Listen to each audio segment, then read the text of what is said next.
Hello, my name is Vish Krishnan. I'm a faculty member here at the University of California, San Diego's Rady School of Management, and I'm in the area called Innovation, Technology, and Operations Management. It's my pleasure to talk to you about this topic of new service innovation.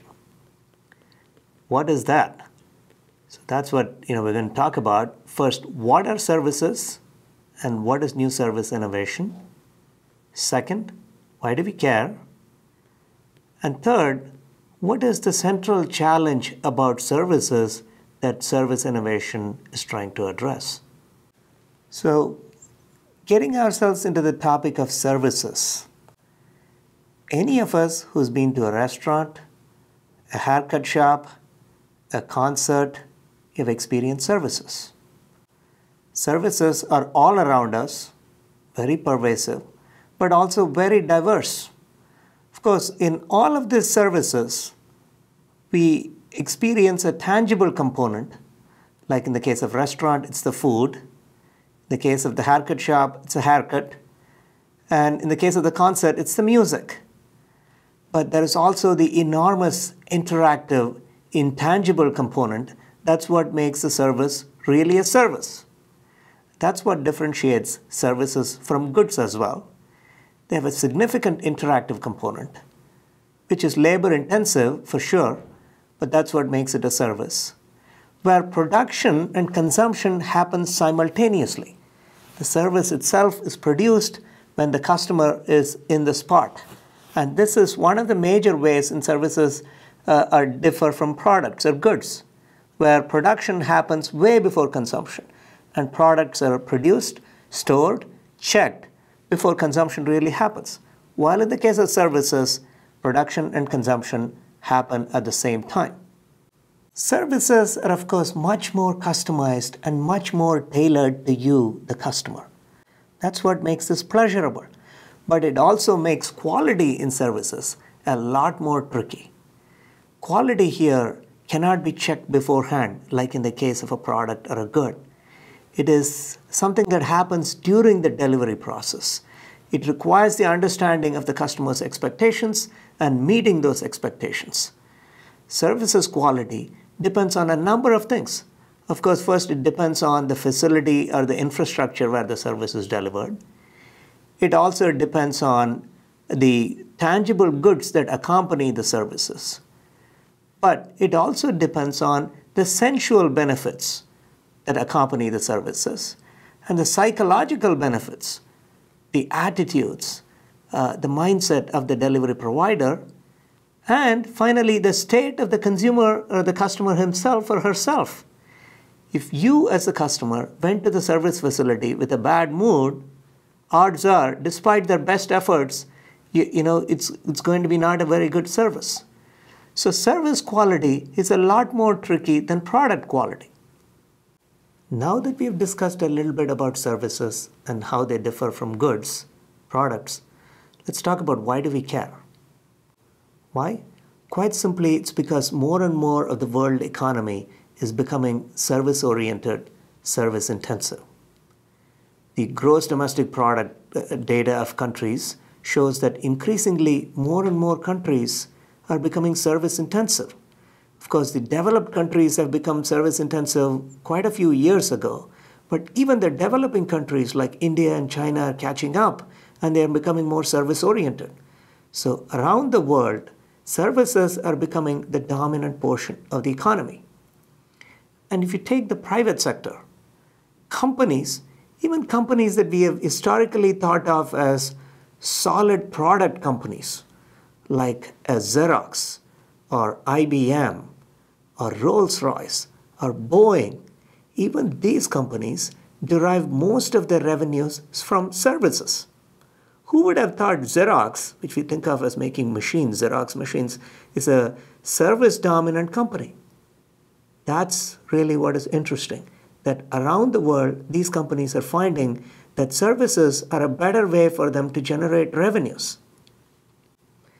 You might ask, why are these very successful goods companies, equipment companies, suddenly turning to services?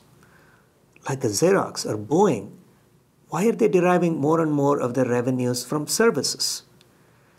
And here is some data from Monitor and Company that actually provides the understanding of this. If you compare the margins from their equipment business to the margins from their service business, you see why they're attracted towards services. In each of these cases, the first column shows which industry the company is coming from. The second column shows what's the margin from their equipment business. OEM stands for Original Equipment Maker. And the third column shows the margin from service business. And as you can see, the margins from the service business are often many multiples of the margins from the equipment business. This is often called the leverage from service business, that the service business offers significantly better margins or leverage to these companies. No wonder they are turning their attention to services and they're starting to invest in services. Sure, many of these famous, iconic American companies are now turning their attention to the service part of the economy because that's a very attractive source of revenues. And that means new opportunities for all of us, and that's one of the reasons you should study services. But is it easy to be doing a service business? Not so. Why is that? Because as we talked before, engaging in services means being much more interactive with the customer.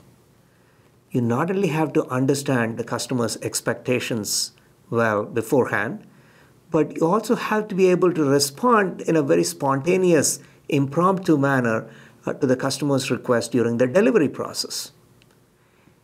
This means that the delivery process becomes much more complex. You need well-trained professionals that are not only technically competent, but are also good with customer service.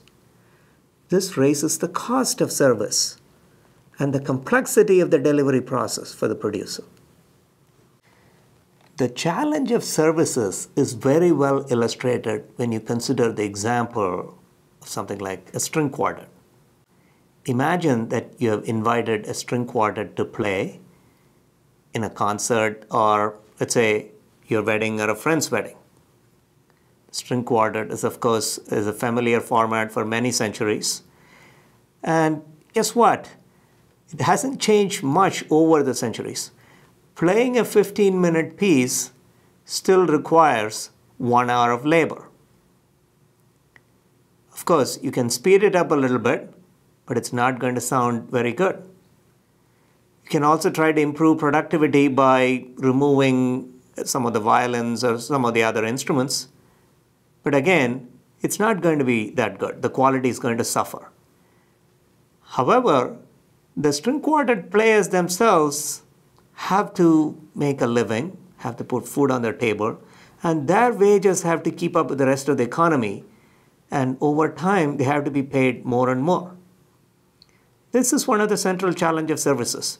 The output itself does not grow very rapidly with time, as in manufacturing or goods economy, but the wages tend to grow with time.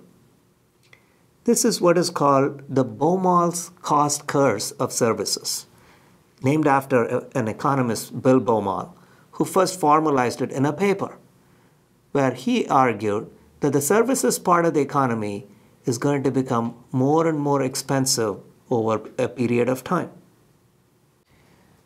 The Baumol's cost curve that we just discussed illustrates one of the central challenges of the service economy. And we have been watching that over the last decade. Services like healthcare and education have been becoming more and more and more expensive over the years. Cost of college tuition has been rising, and students have been experiencing that very, very vividly. So, are services then doomed? Is there any way to salvage? Is there any way to improve the productivity of the service sector of the economy? This is where service innovation comes in. That's going to be the objective of new service innovation, to bring the same kind of productivity improvements that we have experienced in the manufacturing and goods sector of the economy to the now growing service sector of the economy. Okay, consider the string quartet again. What is something innovative that we can do about it? Suppose that through the use of technology, we can start streaming the live performance that makes it accessible, available to a large number of people around the world. Now, although the output of the string quartet itself hasn't increased at all, the outcomes have suddenly changed because the music itself is experienced by a lot more people. And the cost doesn't have to go as much because many more people can now pay for accessing this live performance. Or who knows, with all the advances in technology, we are now hearing that robots can experience emotions, can understand emotions. Just now, a new robot has been launched that can actually understand emotions. Robots can actually become a part of the string quartet. And our labor costs can be controlled while enjoying the same level of quality. Perhaps even better level of quality because they'd be perfect. They won't make any mistakes. Of course, humans have to make a little shift in being able to welcome a robot into a string quartet-based concert. But these days, folks are used to artificial reality, Second Life, and so on. It may happen. So this is going to be our goal in the concept of new service innovation. How do we bring new innovative concepts and technology together to now animate, rejuvenate the service economy so that it can participate in the same kind of productivity gains that manufacturing and the goods economy experienced over the 20th century? It's a very exciting task ahead of us, and I'm glad you're joining us for that.